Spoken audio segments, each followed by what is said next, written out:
Sir, ಒಂದು ದೇಶ ಬೆಳಿಬೇಕು ಅಂತ ಬಂದರೆ ಅದು ಯೂತ್ಸ್ ಕಡೆಯಿಂದ ಸಾಧ್ಯ ಆಗುತ್ತೆ.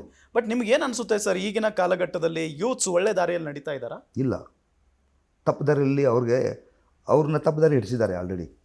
ಯೂತ್ಸು ಈಗ ಎಲ್ಲಿದೆ ಎಂಪ್ಲಾಯ್ಮೆಂಟ್ ಇಲ್ಲ, ಯೂತ್ಸಿಗೆ ಸರಿಯಾದ ಎಜುಕೇಷನ್ ಇಲ್ಲ, ಯೂತ್ಸ್ ಮೊಬೈಲಲ್ಲಿ ಬ್ಯುಸಿ ಆಗಿದ್ದಾರೆ, ರೀಲ್ಸ್ ಮಾಡೋದ್ರಲ್ಲಿ ಬ್ಯುಸಿ ಆಗಿದ್ದಾರೆ. ಹೆಣ್ಮಕ್ಳನ್ನ ನೋಡಲಿಕ್ಕೆ ಹೆಂಗೆ ಕಣ್ಣು ಸರಿ ಇಲ್ಲ, ಎಲ್ಲರೂ ಕೆಟ್ಟ ದೃಷ್ಟಿಯಿಂದ ನೋಡ್ಲಿಕ್ಕೆ ಸ್ಟಾರ್ಟ್ ಮಾಡಿದ್ದಾರೆ. ತುಂಬ ಎಲ್ಲ ಕೆಟ್ಟ ಹೋಗಿದೆ. ದೇಶದಲ್ಲಿ ಏನಾಗಿದೆ ಅಂತಂದರೆ ಯಾರು ಪ್ರಶ್ನೆ ಮಾಡೋರೇ ಇಲ್ಲ. ನಾನು ದೇಶದ ಅತ್ಯುತ್ತಮ ಪ್ರಜೆ ಇದ್ದೀನಿ, ವರ್ಲ್ಡ್ ಬೆಸ್ಟ್ ಪರ್ಸನ್ ಅಂತೇಳಿ ನಾನು ಕರ್ಕೋತಾ ಇದ್ದೀನಿ. ನಾನು ಯಾರನ್ನೂ ಪ್ರಶ್ನೆ ಮಾಡ್ಬೋದು, ನಾನು ಯಾರನ್ನೂ ಪ್ರಶ್ನೆ ಮಾಡೋಕ್ಕೆ ನಂಗೆ ಅಧಿಕಾರ ಇದೆ. ಸೊ ನನಗೆ ಶಾಕ್ ಆಯಿತು ನಿಮ್ಮ ಫೋಟೋದಲ್ಲಿ ನಾನು ನೋಡಿದೆ, ಈಗ ವರ್ಲ್ಡ್ಸ್ ಬೆಸ್ಟ್ ಪರ್ಸನ್ ಅಂತ ಹೇಳಿ ಅಲ್ಲಿ ಬರೆದಿದ್ದು ನೋಡಿದೆ. ಸೊ ನಾನು ಏನಾದರೂ ಅವಾರ್ಡ್ ಏನಾದರೂ ಕೊಟ್ಟಿದ್ದಾರೇನೋ ನಿಮಗೆ ಅಂತ. ಬಟ್ ನಿಮ್ಮನ್ನು ನೀವೇ ಕರ್ಕೋತಾ ಇದ್ದೀರಿ. ಹೌದು, ನಿಮ್ಮ ಬಗ್ಗೆ ನಿಮ್ಗೆ ಅಷ್ಟು ಪ್ರೌಡ್ ಫೀಲ್ ಇದೆ? ಹೌದು, ನನ್ನ ಬಗ್ಗೆ ನಂಗೆ ಅಷ್ಟು ಪ್ರೌಡ್ ಫೀಲ್ ಇದೆ. ಬೇರೆ ಯಾರೋ ಕೊಟ್ಟಿದ್ದು ವೇಸ್ಟು, ನಾವು ಕೊಟ್ಕೋಬೇಕು. ನಮ್ಮನ್ನ ನಾವು ಪ್ರೀತಿಸ ಹೌದು, ನಮ್ಮನ್ನು ನಾವು ಪ್ರೀತಿಸಬೇಕು. ನಾನು ಯಾರು, ಹೂ ಎಮ್ ಐ, ನಾ ಯಾಕೆ ಬಂದಿದ್ದೀನಿ ಈ ಭೂಮಿ ಮೇಲೆ, ನಾನು ಎದಕ್ಕೆ ಬಂದಿದ್ದೀನಿ ಅಂತೇಳಿ ನಮಗೆ ಗೊತ್ತಾಗಬೇಕಲ್ಲ. ನನಗೆ ಗೊತ್ತಾಗಿದೆ, ಅದಕ್ಕೆ ನಾನು ವರ್ಲ್ಡ್ ಬೆಸ್ಟ್ ಪರ್ಸನ್ ಅಂತೇಳಿ ನಾನು ಅನ್ಕೊಂಡಿದ್ದೀನಿ. ಅದೇ ರೀತಿ ಕೆಲಸಗಳನ್ನ ಮಾಡ್ತೀನಿ ನಾನು.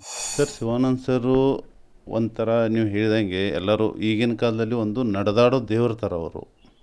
ಯಾಕಂದರೆ ಈಗಿನ ಕಾಲದಲ್ಲಿ ಯಾರೂ ಯಾರಿಗಾಗಲ್ಲ. ಬಟ್ ಅವರು ಏನಂದರೆ ಎಲ್ಲರೂ ನಮ್ಮಂತೆ ಒಗ್ಗಟ್ಟಾಗಿರಬೇಕು.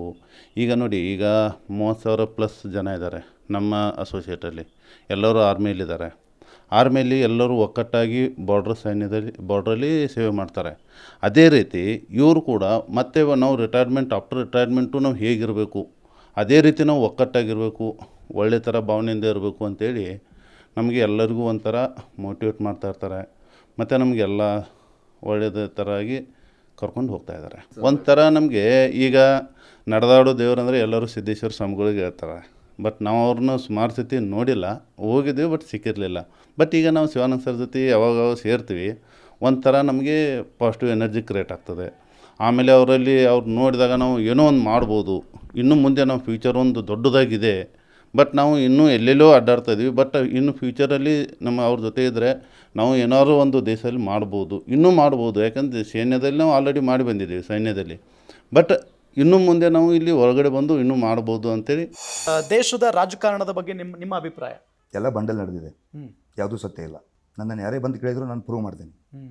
ಎಲ್ಲ ರಾಂಗ್ ನಡೀತಾ ಇದೆ. ದೇಶದ ಭವಿಷ್ಯ ಏನೂ ಇಲ್ಲ, ಎಲ್ಲ ಸರ್ವನಾಶ ಆಗೋಗುತ್ತೆ. ಇದನ್ನು ನಿಲ್ಲಿಸಬೇಕು, ಅದನ್ನು ನಾನೇ ನಿಲ್ಲಿಸ್ತೇನೆ. ದೇಶದ ಭವಿಷ್ಯ ಆಗಿರುವಂಥ ಯುವ ಜನರಿಗೆ ಏನು ಹೇಳಕ್ಕೆ ಬಯಸ್ತೀರಾ? ಎಲ್ಲರೂ ಒಳ್ಳೆಯವರಾಗ್ರಿ, ಪ್ರೀತಿಯನ್ನು ಹಂಚಿಕೊಳ್ಳ್ರಿ, ತಂದೆ ತಾಯಿಯನ್ನು ಪ್ರೀತಿ ಮಾಡ್ಕೋಬೇಕು, ತಂದೆ ತಾಯಿಯನ್ನು ಪ್ರೀತಿಸಿ ಒಳ್ಳೆಯವರಾಗಿ ಜೀವನ ಕಲಿಯಿರಿ. ಬುಕ್ಕಲ್ಲಿ ಕಲಿತು ಜೀವನ ಮಾಡೋದಿರಲ್ಲ. ಪ್ರಾಮಾಣಿಕವಾಗಿ ಎವ್ರಿಡೇ ಬೆಳಗ್ಗೆ ಧ್ಯಾನ ಮಾಡಬೇಕು, ನಮ್ಮನ್ನು ನಾವು ಯಾರು ಅಂತ ಪರಿಚಯ ಮಾಡ್ಕೋಬೇಕು, ಒಳ್ಳೆ ಕೆಲಸಗಳನ್ನ ಮಾಡಬೇಕು, ಹೆಣ್ಣು ಮಕ್ಕಳನ್ನ ತುಂಬ ಪ್ರೀತಿಸಬೇಕು, ಕೆಟ್ಟ ದೃಷ್ಟಿಯಲ್ಲಿ ನೋಡಬಾರ್ದು, ಮತ್ತೊಬ್ಬರಿಗೆ ಸಹಾಯ ಮಾಡಬೇಕು, ಒಬ್ಬರು ಕಾಲು ಜಗ್ಗುವಂಥ ಪ್ರಯತ್ನ ಮಾಡಬಾರ್ದು. ಯಾರಾದರೂ ದೊಡ್ಡವರಾಗ್ತಾರೆ ಬೆಳೀತಾರೆ ಅಂದರೆ ಅವ್ರನ್ನ ಬೆಳೆಸಬೇಕು, ಅವರಿಗೆ ಸಹಾಯ ಮಾಡಬೇಕು, ಸಪೋರ್ಟ್ ಮಾಡಬೇಕು. ದೇಶಭಕ್ತಿ ಪ್ರತಿಯೊಬ್ಬನ ಒಳಗಡೆ ಹೋಗ್ಬೇಕು ಯೂತ್ಸಿಗೆ. ಅದ್ರ ಜೊತೆ ಈಗಿರ್ತಕ್ಕಂಥ ಪ್ರತಿಯೊಬ್ಬ ಪ್ರಜೆಗೆ ಎಲ್ಲರಿಗೂ ಹೇಳ್ತಾ ಇದ್ದೀನಿ, ದೇಶಭಕ್ತಿ ಒಳಗಡೆ ಹೋದರೆ ಮಾತ್ರ ದೇಶ ಸುಧಾರಿಸ್ಲಿಕ್ಕೆ ಸಾಧ್ಯ ಇದೆ. ಇಲ್ಲಾಂದರೆ ನಾವು ಪರ್ಸನಲ್ ನಾವು ಅಷ್ಟೇ ಚೆನ್ನಾಗಿದ್ದರೆ ಸಾಕು ಅಂತಂದರೆ ದೇಶ ಕೆಟ್ಟು ಹೋಗ್ತಾ ಇದೆ, ಆಲ್ರೆಡಿ ಕೆಟ್ಟಿದೆ. ಸ್ವಲ್ಪ ಲಕ್ಷ್ಯ ಕೊಡಬೇಕು ಎಲ್ಲರೂ. ಶಿವಾನಂದ್ ಸರು, ನಾನು 2018ದಿಂದ ಅವ್ರಿಗೆ ನೋಡ್ತಾ ಇದ್ದೀನಿ, ಅವ್ರ ಜೋಡಿ ಜಾಯ್ನ್ ಆಗಿದ್ದೀನಿ. ಓಕೆ, ನಾನು 30 ವರ್ಷ ಸರ್ವಿಸ್ ಮಾಡಿ ಬಂದಿದ್ದೀನಿ. ಆದ್ರೂ ಇಷ್ಟು ನನಗೆ ಸರ್ವಿಸ್ ಮಾಡು ಇಷ್ಟು ಇದು ಸುಖ ತಿಂದಿಲ್ಲ. ಈಗ ನಾನು ಬಂದ 4 ವರ್ಷ ಆಯಿತು, ಇಷ್ಟು ಸುಖವಾಗಿದ್ದೀನಿ ನಾನು. ಶಿವಾನಂದ್ ಸರ್ನ ನೆನೆಸ್ಕೊಂಡು ಇದುವರೆಗೆ 4 ಮಂದಿಗೆ ಅನ್ನ ಕೊಡ್ತಾನೆ. ಒಂದು ರೊಟ್ಟಿ ಒಳಗೆ ಒಂದು ತುತ್ತು ಅನ್ನ ಕೊಟ್ಟರೆ ಎಷ್ಟಾಗತ್ತಲ್ಲ, ಅನ್ನದಾನ ಅಂತ.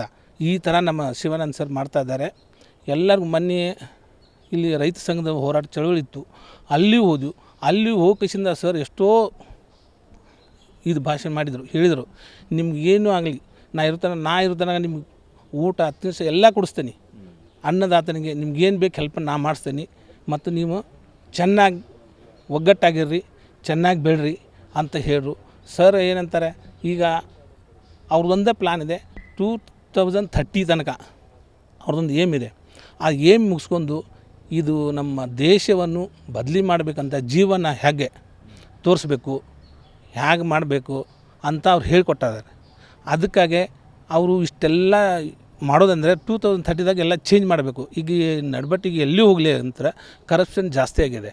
ಈಗ ಅವರು ಸೀದಾ ಓಪನ್ಲಿ ಇದ್ದಾರೆ ಸರ್, ಸರ್ ಒಂದು ದೇವ್ರು ನಾವು ಗುಡಿಯೊಳಗೆ ಭಗವಾನ್ ಕಡೆಗೆ ಹುಡ್ತಲ್ಲ ಗುಡಿ ಮಂದಿರಗಳಿಗೆ ಆ ಥರ ಸರ್ ಥರ ಹೋದರೆ ನಾವು ಒಂದು ಮಂದಿರದೊಳಗೆ ಹೋದಂಗೆ ಶಿವಮ್ ಅಸೋಸಿಯೇಷನ್ ಅಂಥೇಳಿ ಈಗ ಒಂದು ಸಂಘ ರೆಡಿ ಮಾಡಿ ನಮ್ಮ ಮಾಜಿ ಸೈನಿಕರು ಈ 30,000 ಮಾಜಿ ಸೈನಿಕರು ಸೇರಿ ನಮ್ಮ ಸೈನಿಕ ಗುಟ್ಟ ಒಗ್ಗಟ್ಟು ಮಾಡಿದ್ದಾರೆ ಅವ್ರಿಗೆ ನಮ್ಮ ಬಡ ಜನರಿಗೆಲ್ಲ ಒಂದು ಅನ್ನ ಹಾಕಿ ಎಲ್ಲರಿಗೂ ಒಗ್ಗಟ್ಟಾಗಿ ಕರ್ಕೊಂಡು ಹೋಗ್ತಿದ್ದಾರೆ.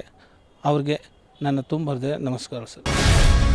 ಗ್ಯಾರಂಟಿ ನ್ಯೂಸ್, ಸುದ್ದಿ ಖಚಿತ, ನ್ಯಾಯ ನಿಶ್ಚಿತ.